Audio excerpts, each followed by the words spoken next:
Law of One session 70. We haven't talked about the higher self in ages, so let's talk about it.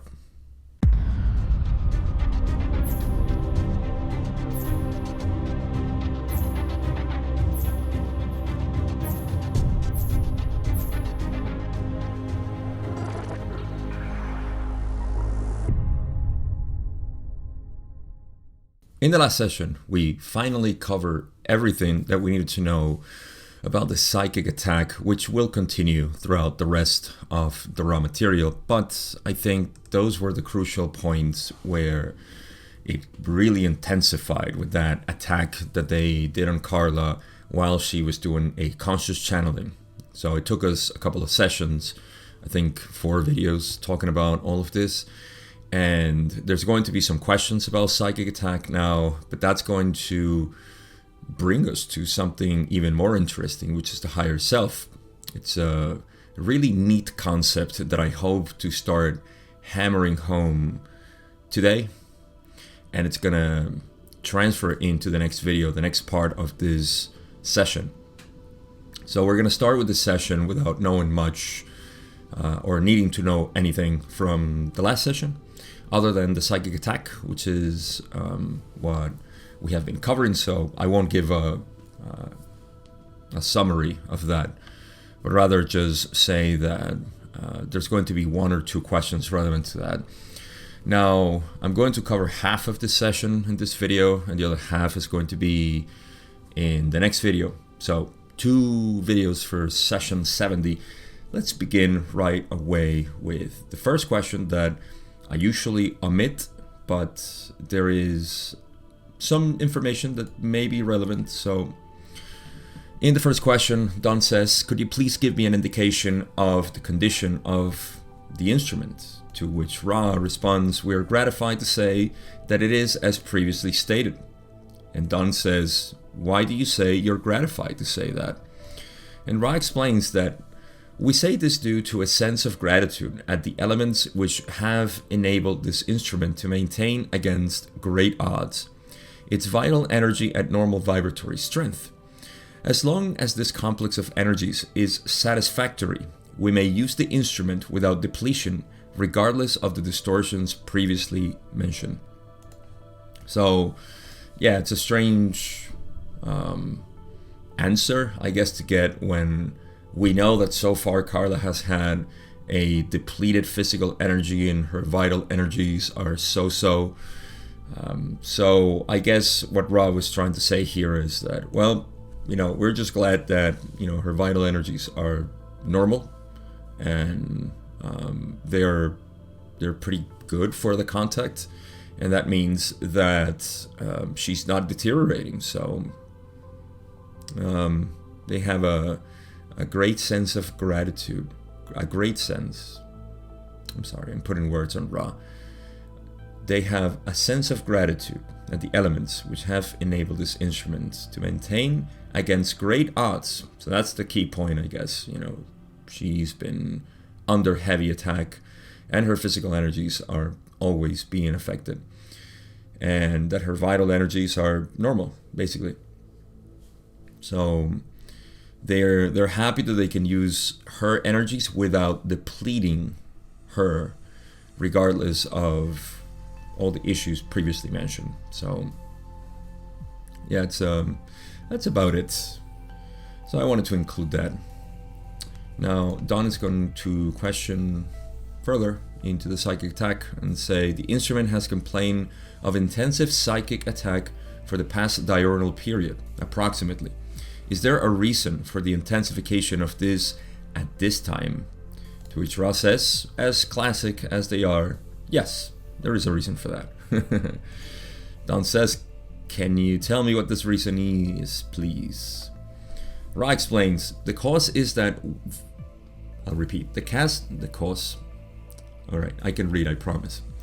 The cause is that with which you are intimately involved.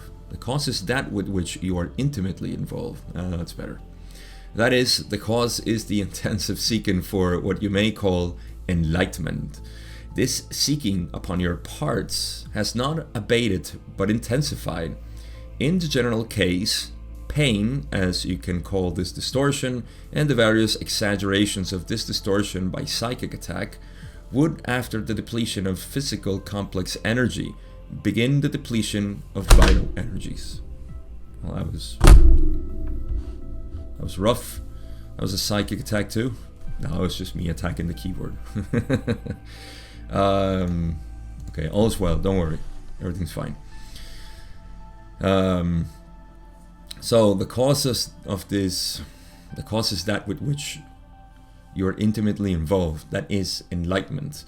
They're seeking information for enlightenment. You see, I often remind people that the highest degree of information that Ra could ever transmit to us was that which related to knowing the self. And that's why when they finally got to the disciplines of the personality, which is really what's important in all of this study, okay, I'll cover my bases. It's not that which is important, but for the spiritual seeker, the disciplines of the personality is the most important thing. Yes, okay, I feel happy with myself, because people can, take the raw material and say, well, it's the pyramids that's important. That nonsense about spiritual evolution doesn't concern me. And guess what? They're right, because that's their truth. That's what they're seeking. That's what the Creator is trying to do with the raw material. And that is fine. That is well. So, when they got to disciplines of the personality, when talking about the tarot, the archetypical mind, not reading your future type of tarot, that's when they got really happy. So knowing yourself is enlightenment. Knowing who you are is enlightenment, which is the most difficult thing for the ego to do, because it requires its death, its dissolution, the constant identity with the mental activity that is so ingrained in our collective psyche, and individually, of course, we have grown as specific humans with an ignorance on who we are. But yes, that's how the intensive attack was warranted, because they were seeking enlightenment. And so they say, this seeking upon your part has not abated but intensified. So the more they seek it, and through these mediums, I might add that through the medium of exposing yourself in service, like Carla did, and Don and Jim, of course, they're exposing themselves in time-space a lot, because they're entering that space of shared information. So that will have its toll, I suppose. Then, pain and the exaggerations of pain will increase. And after the depletion of physical complex energy, begin the depletion of vital energy, which is what they were guarding before. So, they keep saying, this instrument guards its vital energy due to previous errors upon its part. Its subconscious will, which is prematurely, or rather preternaturally strong for this density, has put a ward upon this energy complex. Thus, the Orion visitor strives with more and more intensity to disturb this vital energy at this group, as this group intensifies its dedication to service through enlightenment. So, let me just reread that, because I'm reading terrible today. This instrument guards its vital energy due to previous errors upon its part. So Carla has been learning. Its subconscious will, which is preternaturally strong for this density, has put a ward upon this energy complex. So her subconscious will, her desire to focus her attention to this specific work, or her specific work. It wasn't just a raw material. She was always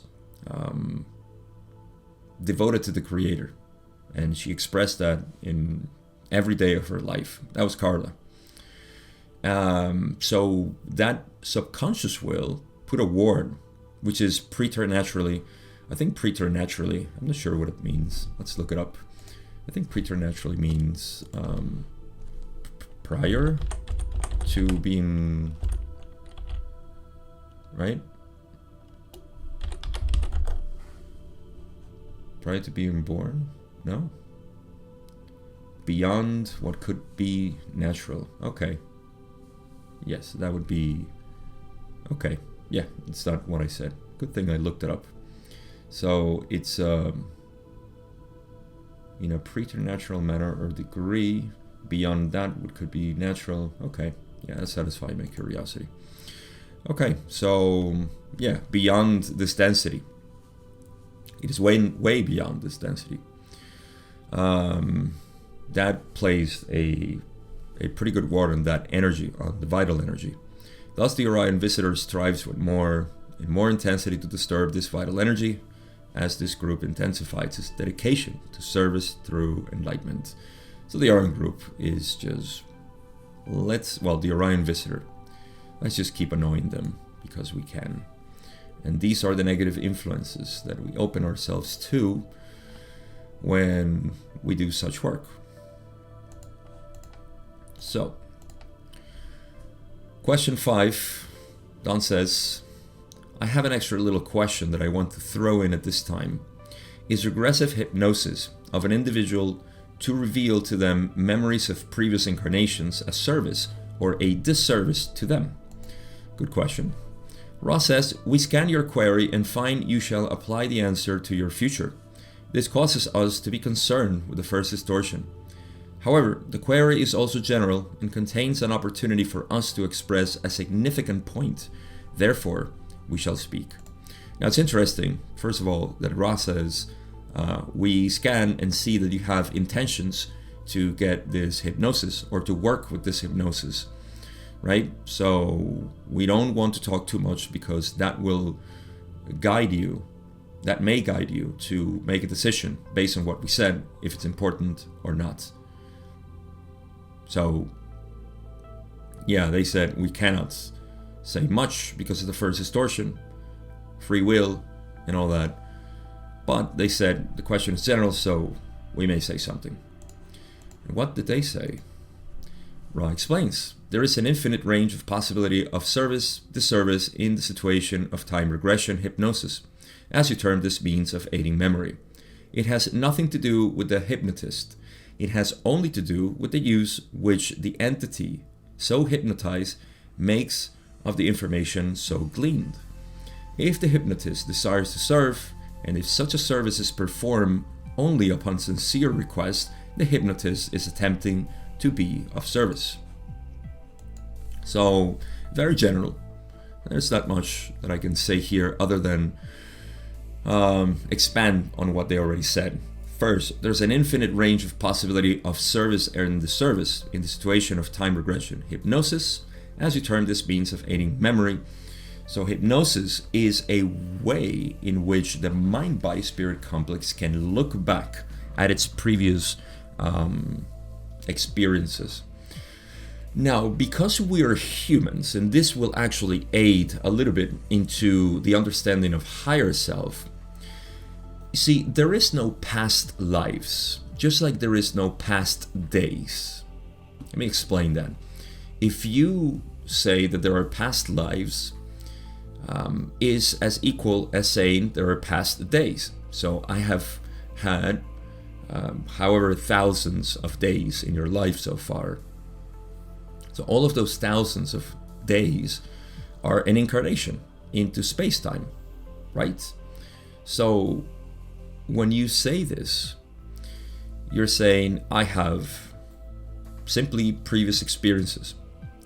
So these previous experiences can actually be seen. Now, because of the development of the brain and the retention of the mind within the veil, you can only remember those things that you have lived since the development of your brain. And that's what we call the lifetime.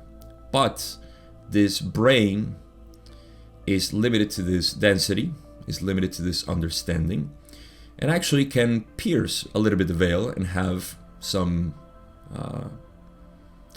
remembrance of past lives, let's call it that, right? That's hypnosis.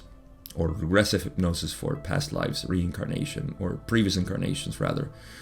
So that is a view of seeing that, yes, there is a validity to saying past lives, but you are everything that exists right now. Meaning that the configuration of your mind right now is due to every other experience, this mind-body-spirit complex with which you identify with, right? That's the one that has all the memories. It's a database. Carla used to call it soul stream. This is the recollection of all the experiences that make you who you are, physically and mentally. Your inclinations, your biases. The creator is one, and is looking through all these little windows called mind-body-spirit complexes, or I like to call it fractals, mind fractals. So the hypnotists will be able to be of service if it wants to do this service. I'll get to that. Let me not get ahead, because I want to explain a couple more things. So when you look back and you see previous lives, you're looking at previous information that is still guiding your life right here. This is why I have said that, and I continue to say, it's not necessary. Okay? I'm not saying it's useless, but it's not necessary to go back to previous lives, because everything that you have, that you are, is being projected right now by you, because you are a function of all these past experiences. Just like you can say quite accurately, and it transfers equally to the previous lives, you can say, well, all the experiences that I have had in my life, I accept, and thanks to that, I am who I am. And I'm happy. I'm happy with who I am. Well, all of that is making you be what you are right now, those experiences. In the same way, your past lives, your past incarnations or experiences simply in other bodies, in space-time, all of this is within you, and it's being projected right now. So the true moment is now. I believe in the Seth material, they say something about past lives. I think Seth says something. I didn't read the books, by the way, so don't ask me questions, please. I just know this from research. Let's call it that. Seth says something like, you see a bunch of lives, I see just one life. You see one incarnation.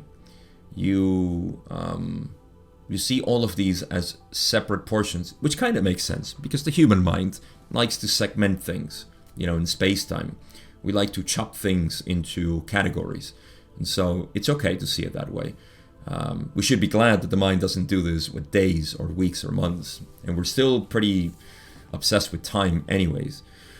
But you get the point. Now, going back to the service of hypnosis, Ross says that there is an infinite range of possibility of service or disservice in the situation of time regression hypnosis, because depending on what we see in our past experiences, we can use that for the enhancement of our current life, or we can do it, and be more distorted. That's possible too.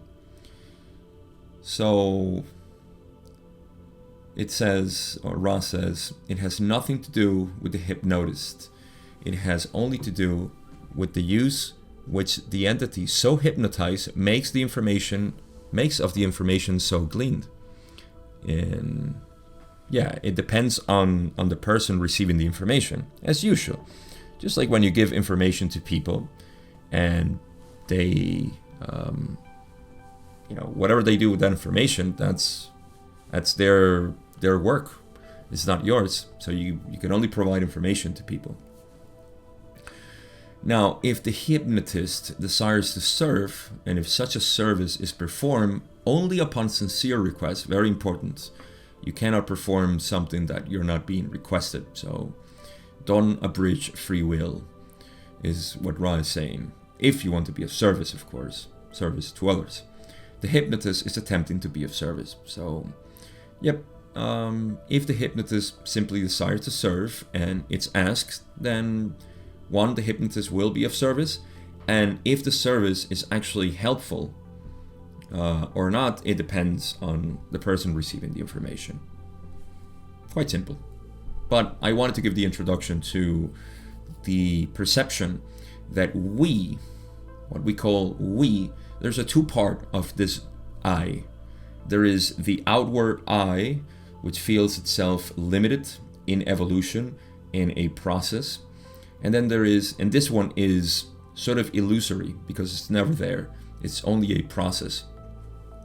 And so this is what we call the separate self, which is, again, it's not something that needs to be annihilated. It's just something that needs to be regarded for what it is. People have a lot of trouble with this. And I understand, I truly understand. This is not an easy thing to catch intuitively. It's something that you need to decondition your mind to see. But okay, so that is the outward self, and then there is the inner self, which is our true self, the one that is the one. I don't even have to say anything. The one self, that which we all share together. That's our connection, the one self. There is no other self. That's why Ra is so, at the beginning, confusing with all their uses of self, other self, self-oriented, and so on. So yes, that's a key understanding. If we want to get into the mystical side of the law of one, we need to understand why there's only one self. And there are various ways. I mean, there's an infinite ways to see this from the perspective of the separate self. There's only one way to see it when you go inward. You see, it's expressed even there. We, from our separate self perspective, can see this in many ways. None of them are finally true, except the one that we can see without words, or without thoughts, for that matter. So, let's move on. Question 6, Don says, in the last session, Ross stated that the path back from 6th density negative time space revolves, firstly, about the higher self's reluctance to enter negative time space.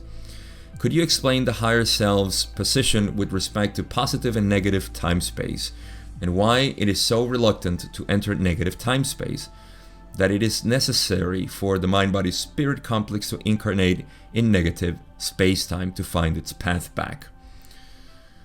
Ra explains, in brief, you have answered your own query. Please question further for more precise information. Actually, Don's question is it's a little wrong or confused, because he says time space. Wrong. At the beginning, I think it's right when it says the path back from 6th density negative time space. That's correct. Firstly, about the higher self reluctance to enter negative time space. No, its reluctance is to enter space-time, not time-space.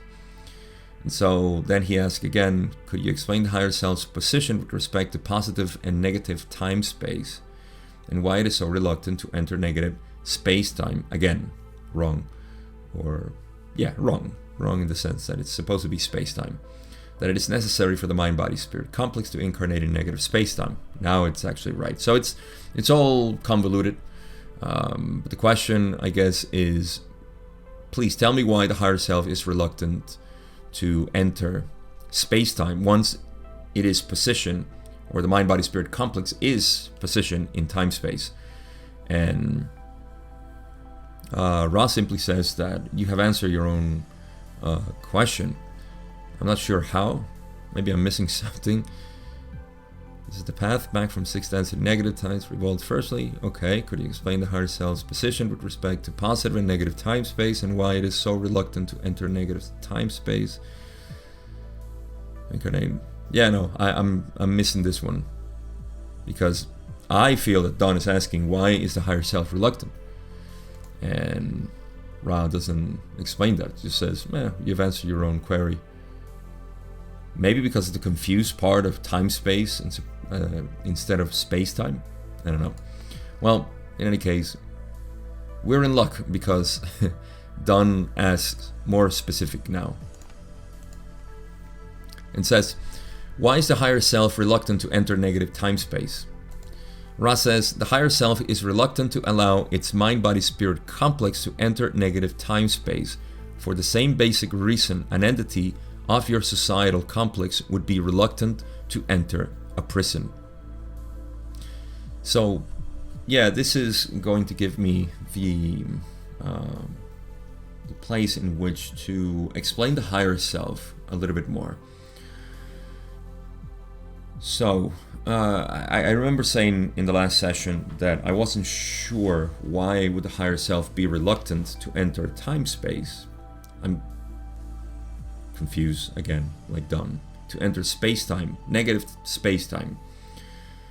And here's my 2 cents on this. I see the mind-body-spirit complex as an analog for the physical body. This is just me, okay? Just my speculation to make some sense of this.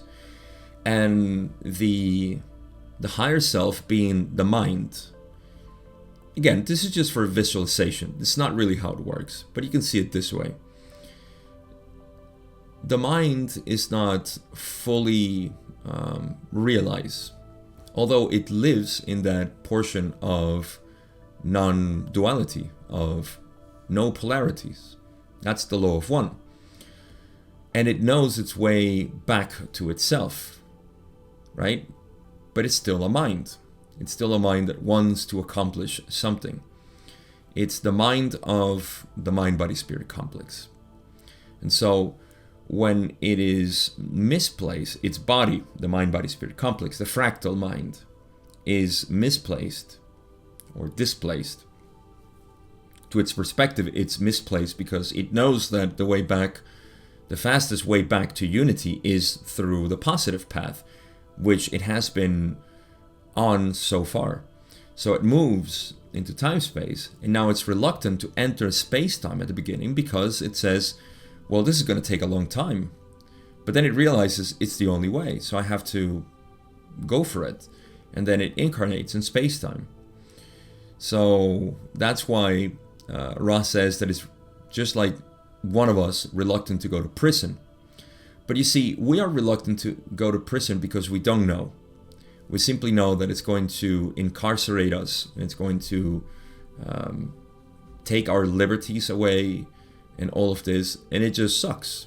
But a higher portion of ourselves actually knows that it's okay. It doesn't matter if we're there. We are not within the body. We are outside the body, or deep inside the body, so deep that we share our being with everybody else. So in the end, it's okay to be in prison or concentration camp or whatever it is. Again, I'm not saying, I can see how people can misinterpret this, but I'm sorry. If you can't understand this, then maybe you're in the wrong place. Which I'm sure it's not you, but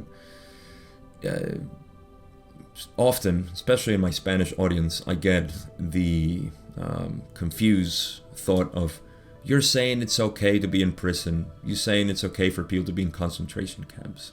No, I'm not speaking from a human perspective. I'm saying from an overall perspective, it's okay to be anywhere because you are everything and everywhere. So that's what I mean.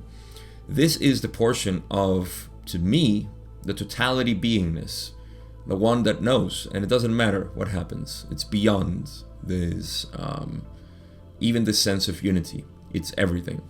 So this is the one that feeds information to the higher self. Now, remember that we're not talking about different entities, separate entities, higher self, the mind, body, spirit complex as a different point, and we're going to touch on that. And then the totality beingness as a separate thing too. They're just different aspects. Again, just like you can have a thought, and a thought came from you. It's an aspect of you, but it's not separate from you. You see, it doesn't have a life on its own. So that's how you can see the higher self. But we're going to amplify on this as we go on.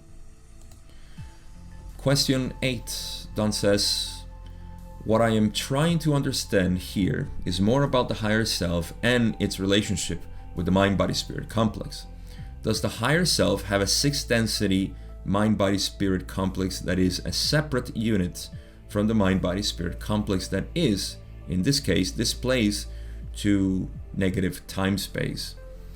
Ra says, this is correct. The higher self is the entity of mid-sixth density, which, turning back, offers this service to its self, to its own self. I'm going to reread Don's question. He says, what I'm trying to understand here is more about the higher self and its relationship with the mind-body-spirit complex. Okay? Does the higher self have a sixth density mind-body-spirit complex that is a separate unit from the mind-body-spirit complex that is, in this case, displaced to negative time-space? Bunch of words thrown in, I'll explain. There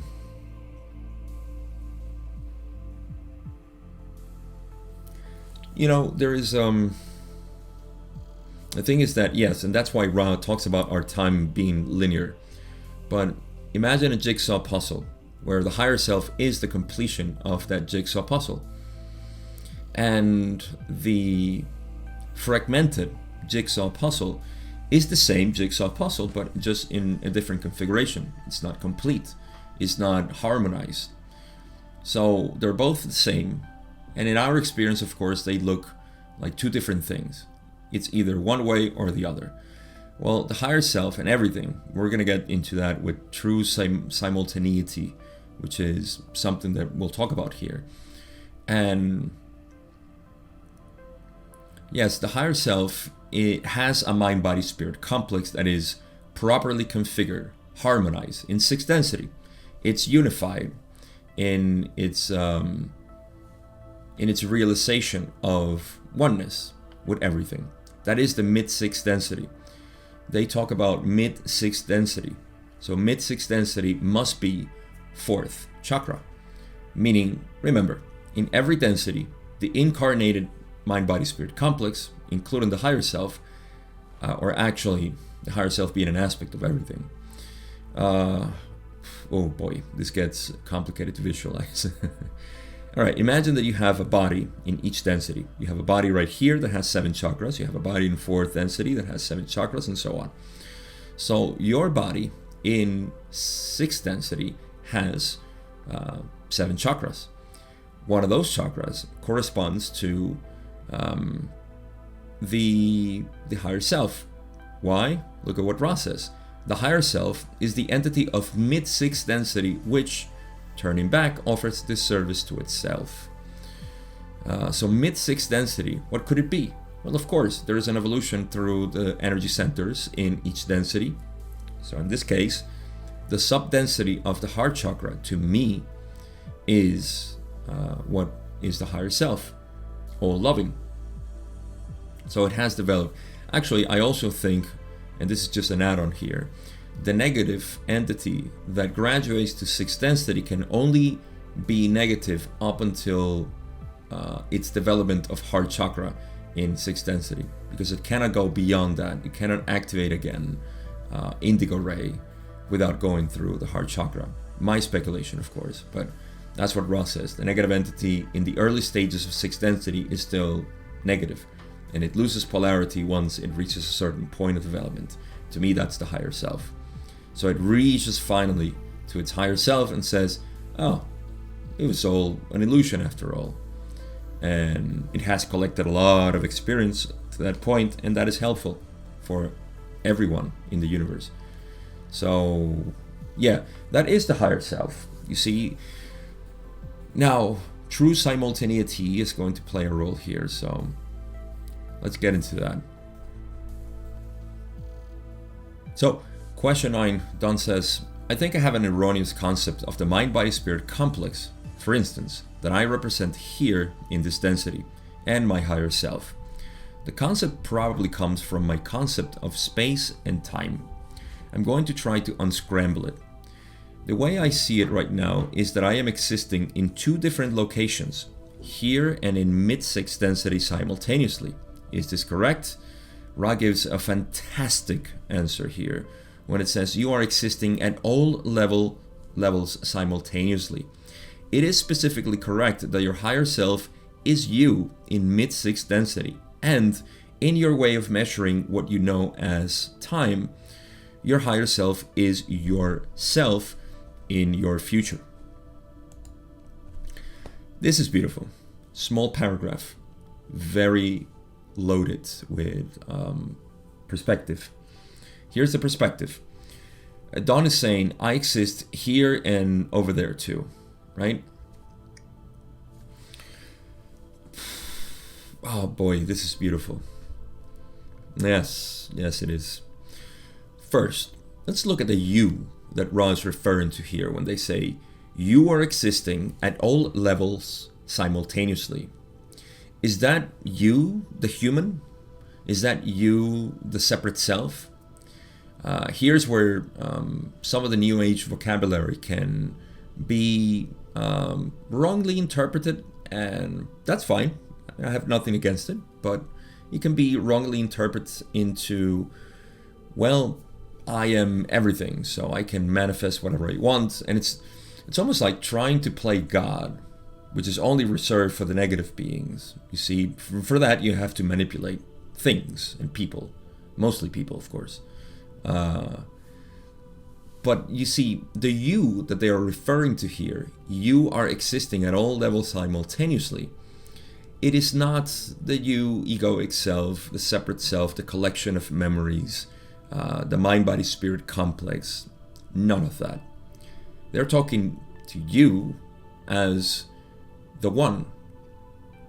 But you see, the one has no qualities. So you cannot have qualities or even manifest qualities because you are the one without qualities. Once you have a quality, you become a limited being. You are no longer the one. So that would not be you simultaneously living everywhere or existing everywhere. This is a kind of, cheeky way of saying you are the creator. Okay? Now, Ross says, it is specifically correct that your higher self is you in mid-6 density. In your way of measuring what you know as time, your higher self is yourself in your future. Let me put it this way. When I talk, when I speak, when I have questions, Ra talks about the magic personality and invoking your higher self here too. That means that, is it your higher self coming from another dimension and materializing here? No, you're making contact with your higher self and allowing that intelligence. I call it higher intelligence other than higher self. Because people think that entities or selves can be entities. When we talk about the self, we're only talking about one self. So when you, as the creator, have different selves, like other selves or higher self and so on, all of these are aspects of you, the creator. So when you look at this from the perspective of I am everything and my higher self I can access at any time, I'm asking, or I'm accessing higher intelligence. Oh, it's that simple. But when I ask from separation, I'm asking from a different aspect of myself, which is valid, of course. It's a way of experiencing reality. So you are not your higher self there. The one who asks the question is not the higher self. It's almost like the higher self is playing a game where it forgets what it is. But again, it's not the higher self. It's the one self. So the question is asked by one aspect, and it is answered by another aspect. We can call this the human form, the veiled entity, and this the higher intelligence, which is the higher self. But it's the same self. You see, when you ask your higher self, you're asking yourself. You're not asking anything outside.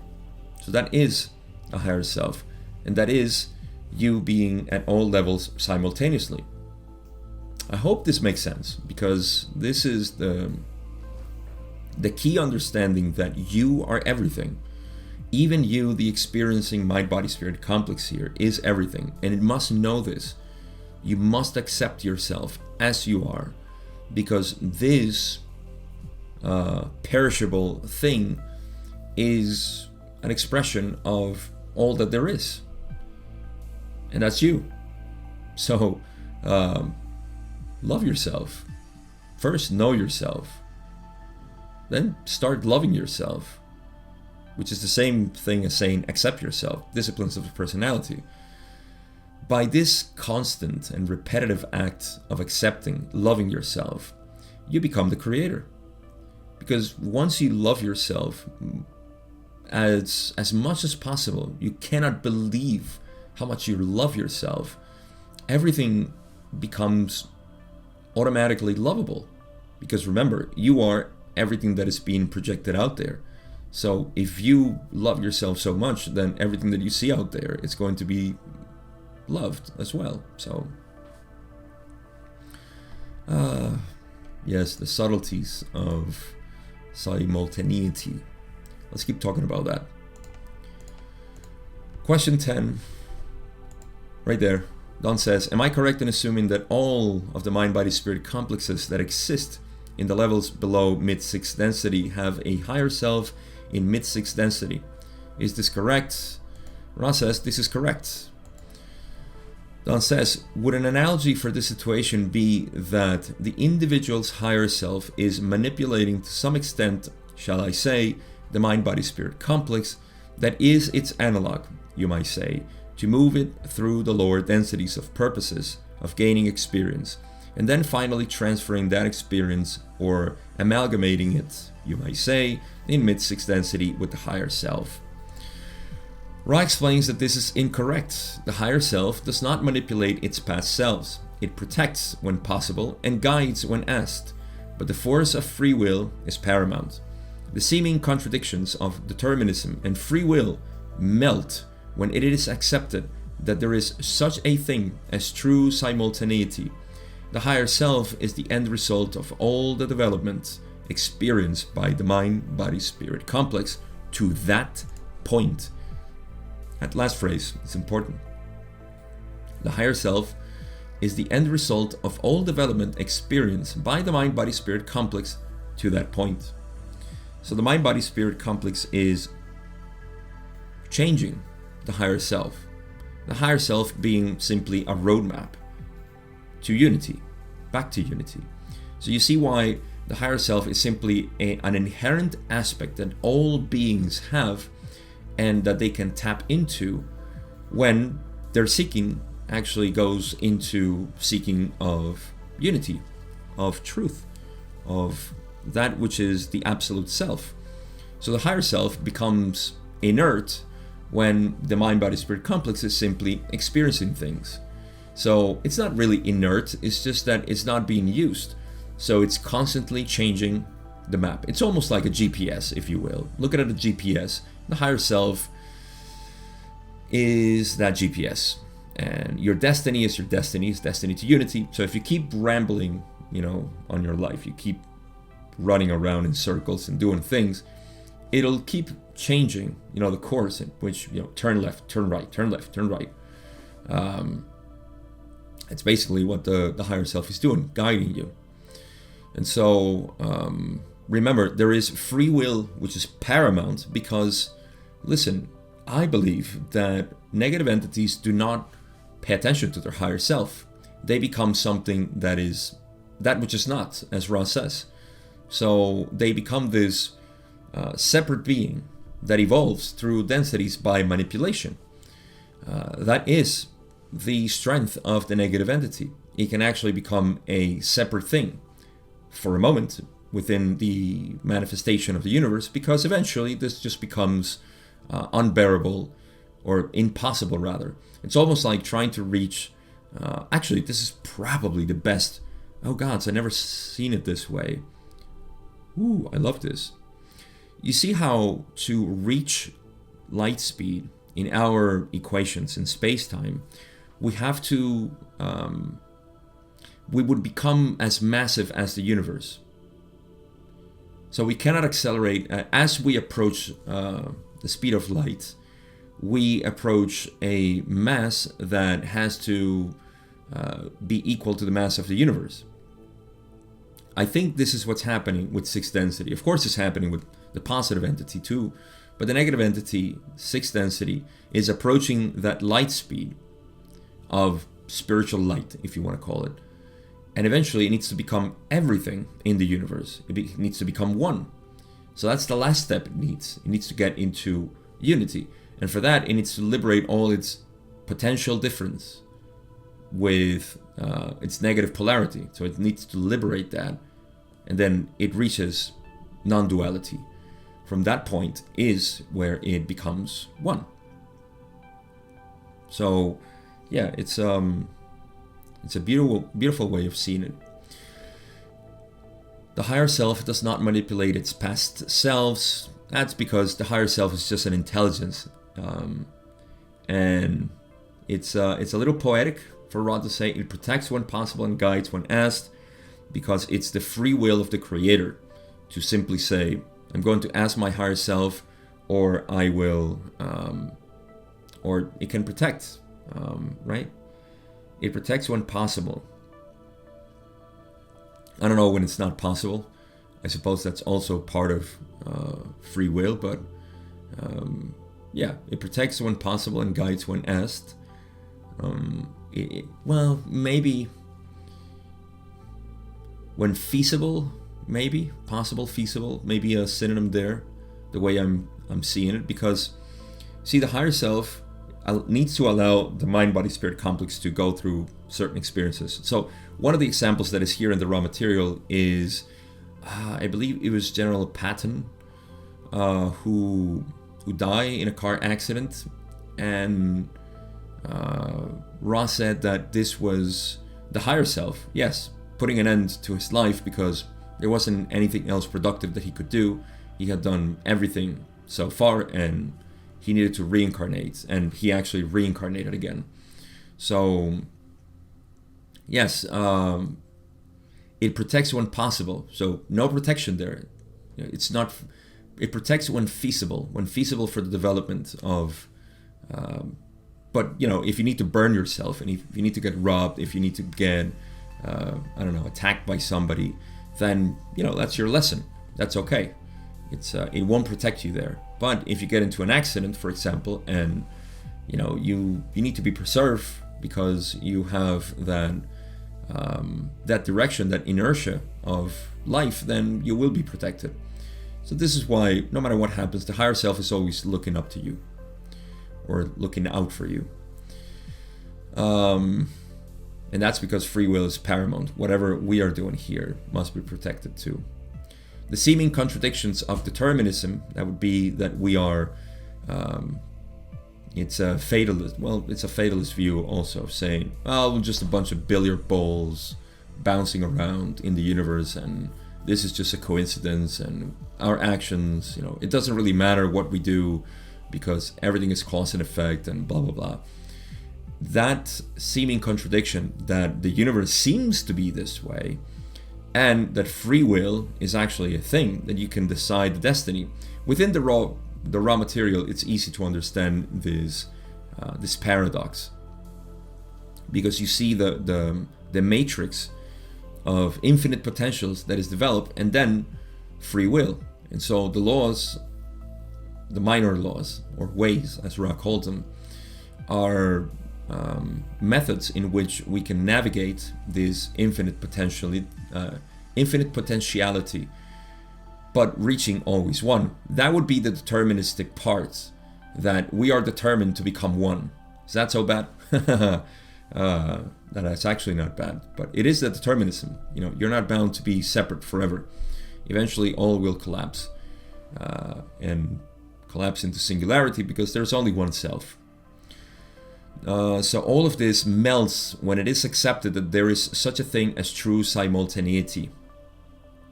Let me put it on a very practical example here as a human. We exist everywhere, right? And we, that is the you, that is everywhere. So this is the delicate point which I touch with certain people that are a little sensitive, it's the word, to let go of their separate self. See, because when I say that you don't need, you, the true you, doesn't need to do all this initiation and healing and chakra alignment and so on. The whole market that exists out there, which again, I'm not saying people are doing it for malicious reasons, but I'm being honest. In Zen they would tell you, there's nothing to teach you. You're perfect. Go away. But you insist, there's something wrong with me. Please accept me. There's something wrong with me. Accept me. And, the Roshi might say, all right, fine. Well, just come in. What do I do? Just sit there. Just sit there. Think about what you just did. But you're deluded, with the idea that, I'm going to achieve enlightenment. I'm going to achieve enlightenment. I'm going to be... This is the separate self talking, you see? It's a progress, I'm going through densities of consciousness. I'm doing all of this. And I guess that's okay, for certain people. So I'm not bashing on that. I'm only pointing out to the truth that from an absolute point of view, this is not needed because you already are perfect. That doesn't mean that I am perfect, so I will freeze myself like Walt Disney. And because first, who is there to freeze? Second, why would you want to do that again? Have you reached enlightenment at that point because you said you're perfect? No, you're just accepting the perfection of your distortions. I think that's the key word. You are accepting the perfections of your distortions. People who are constantly doing spiritual work are not accepting the perfection of their distortions. So all they're doing is shuffling the cards over and over again to see if there is a right order. There is no right order. A deck of cards is always a deck of cards. It doesn't matter how shuffled it is. You can shuffle it infinite ways and it'll always be a deck of cards. You are a deck of cards already, if that makes sense. So true simultaneity is that you are existing at all levels. There is no progress. There is the appearance of progress. Why? For experience. So your apparent distortions, these are Ron's words, not mine. Fantastic, probably my favorite question and answer of the whole raw material, where it says that the balanced self, I'm just going to paraphrase it. It says the balanced selves is aware of its distortions and its total perfection, something like that. Now I need to go check it out. See, this is what I have to do. It's just so beautiful. See, and this is what we should keep in mind all the time, especially when we get into the idea that we need to do spiritual work. We need to align this. We need to do the other. You see, it says, the seeker seeks the one. This one is to be sought. Actually, I'm not going to butcher the whole answer. I'm just going to give my favorite part when it says, in the experiences of the mystical search for unity, time and space, that's in brackets, me saying it, because I know what they're talking about here. Time and space never need to be considered, for they are part of an illusory system. Time and space. See, there is no you separate from anything. You need to have time and space for you to exist. Without time and space, only the absolute self exists. That's what they're saying. In the mystical search for unity, these need never be considered. That's time and space. By the way, this is session 57, question 33, for anybody who wants to look it up. Then they say the seeker seeks the one. This one is to be sought, as we have said, by the balance and self-accepting self, aware both of its apparent distortion and its total perfection. That is the balanced self. A balanced self is not free from distortions. It has a lot of distortions. It is distortions. That's the only self that could be manifested. It needs to be distorted into something. So once you are aware of your apparent distortions and its total and your total perfection, that's now. That's right now. That's Satori, my friend. That is sudden enlightenment. What? I am perfect? Yes, and not perfect in the sense of a stereotype. No, you're perfect. You're beautiful as you are. Now, if this is still too strange to you, go in nature and tell me that one landscape is imperfect and the other one is perfect. It's nonsense. A desert is imperfect because it doesn't have trees. The woods are imperfect because it doesn't have cactuses.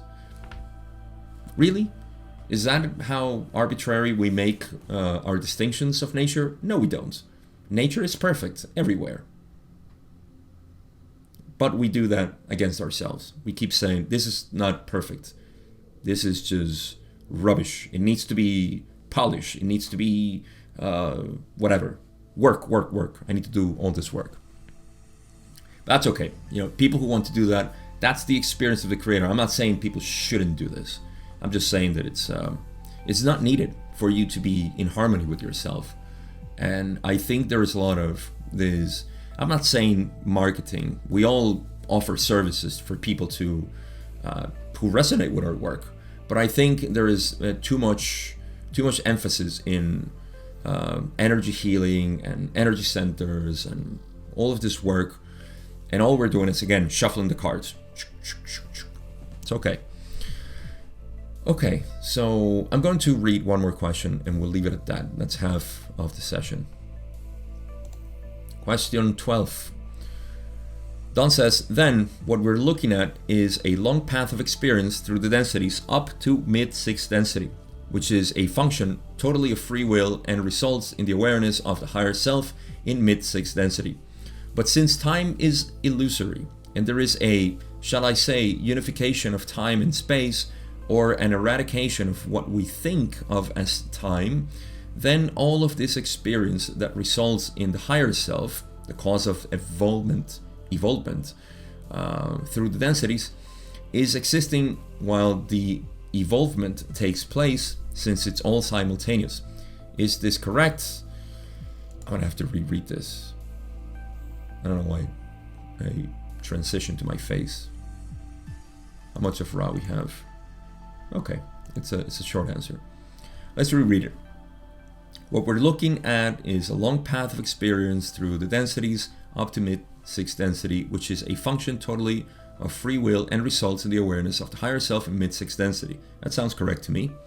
But since time is illusory and there is a, shall I say, unification of time and space, or an eradication of what we think of as time, then all of this experience that results in the higher self, the cause of evolvement through the densities, is existing while the evolvement takes place, since all is simultaneous. This is correct? To me, it sounds correct. But let's see what Ra said. Ra says, we refrain from speaking of correctness due to our understanding of the immense difficulty of absorbing the concept of metaphysical existence in time-space, which is precisely as much of your self as is space-time. All times are simultaneous.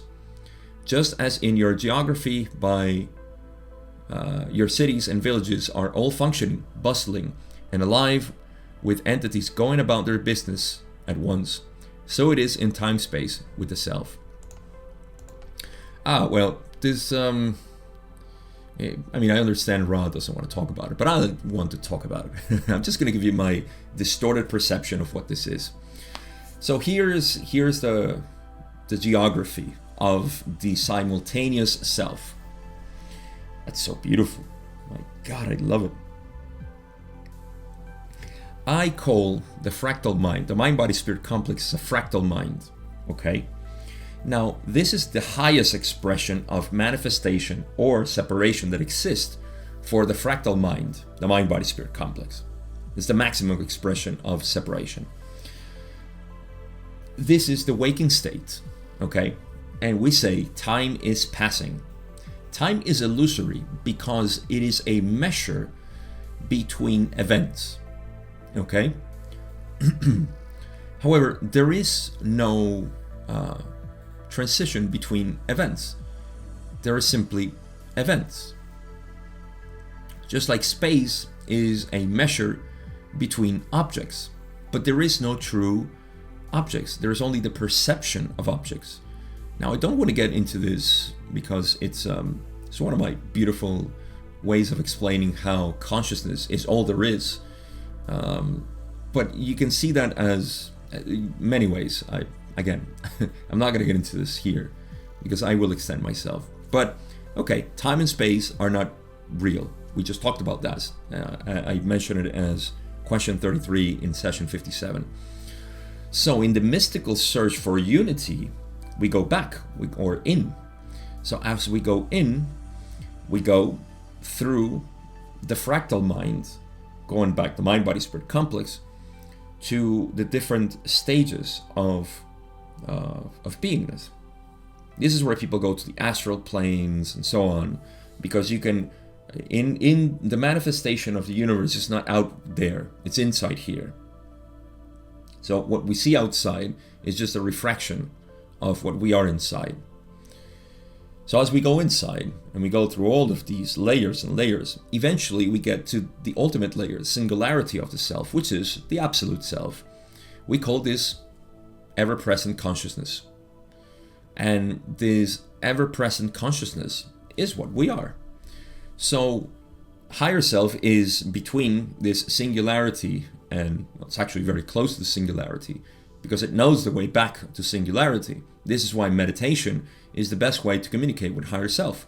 So as you go back all the way in, you stay there, right? And you say, oh, so here there is no time and space. There is just pure consciousness. I can see it. This is samadhi. If you can stay there without thoughts and so on, which is quite difficult to do with our conditioned minds, but still, it's just a matter of practice and getting there and staying there. This is the way in which you see, oh yes, all things are happening simultaneously, because even all my past lives are between this singularity and this maximum expression of separation, which is the mind-body-spirit complex in third density. So you see, all of it is happening at the same time. It's not the outside. The outside is just a reflection of what we're doing inside, and that's okay. We measure that as time here in the physical realm, which is okay. It's just for the experience of things happening and how to balance ourselves. This is why, again, balancing yourself, and I'm saying this in the sense of you accepting what you are. Let me put it this way. The best balance that you can do with yourself is accept yourself as you are. You don't need to do anything, you see? It's only when you think you're in balance that you need to do things, and then you shuffle the cards. So the balanced self just sees perfection in everything. Everything is perfect. Everything is nature. There is no need to change or unbend this tree or add more flowers here for whatever reason. All of these are arbitrary. So yes, this is how I see it. Rather than want to talk about it, because yes, they say there's an immense difficulty of absorbing the concept of metaphysical existence, and mine is probably just a crude way of seeing it, admittedly. So yeah, all times are simultaneous, just as your geography. It's a nice metaphor, but I like mine too. But I like also that this is the end of the video. And conclusions. Higher self, important to keep in mind, because like I said, you see, the higher self is that mind of the mind-body-spirit complex. Again, this is just my analogy. It's not the mind in the mind-body-spirit complex. But in the grand scheme of things, you can see that the physical complex is the mind-body-spirit complex in evolution, whereas the higher self is that mind, and the spirit is the total beingness in 7 density. This is just my analogy.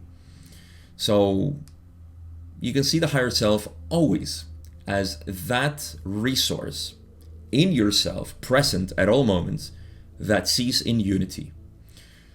If you train this, you will become a lot more, first, harvestable, because that is the purpose of this creation, to be, this illusion, this creation, 3rd density, I mean, is to be harvested by, one, seeking the path of unity or separation. But I am not an acolyte of the negative path, so I can't help you there. I'm not sure how you go on manipulating. You have to contact Orion for that, and I don't know the way.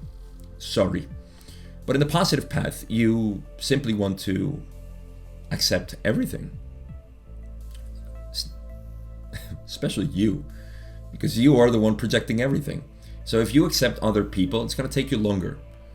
First, accept yourself, because you are the one projecting everybody. When you accept yourself, it's so easy to accept. It's not easy, it's immediate to accept other people, because you accept yourself with all your distortions. So you see other people and say, oh yeah, that's a tree, that's a flower, that's a vine, that's a squirrel, whatever. I'm just adding some Sylvian view to this. But you get my point. It's all about you accepting who you are right now. And that is using the higher self. The higher self is the one that is all loving. It's you. It's your higher intelligence. Now, yes, if you still have thoughts of separation, those you need to accept as well. You don't need to reject them. They are part of you. And some magic happens when you accept all those thoughts of separation. They start becoming more crystallized, as it were, and they become a means to an end. It's almost like, you see, when people, there's a beauty when you hear people talk about rehabilitation. I used to be in this deep place of, criminal activity and substance abuse and all of this. And now, I just feel in harmony with myself. You say, wow. You see, I mean, is his path erased? No. All of these things are still present, but they have been crystallized. And the person has accepted all his darkness, his apparent darkness. It wasn't a darkness. It was just distortions that needed to be accepted. So all of us, with all our imperfections, apparent imperfections, need to accept what it is. And that is accessing your higher self all the time. So again, this can be explained in so many ways, but that's my way of explaining it. End of this session, first half of the session, I should say. We got to question 13. 13 is going to be the next one. I am grateful, as usual, of course. I have been working in different ways to provide my teaching, if I can even call it that. I don't even know if I should call it teaching, but just sharing my ways of understanding reality, which is the direct path. That's the way in which I can absorb all of this. It's only what I have taken so far, what I have gathered so far in myself, that I want to share. And that is all within the law of one and all within non-duality, which is my two poetic views of reality. And with that, I can talk about it from all different angles because I love it. So that's what I'm doing. But in any case, the direct path is my course that you can find in the description. You know that already. I'm just going by inertia here. Aside from that, that's all we got for today. I love you, my other self. Thank you for projecting yourself in me in whichever way it is. And that's it. We'll see each other in part 2 of session 70.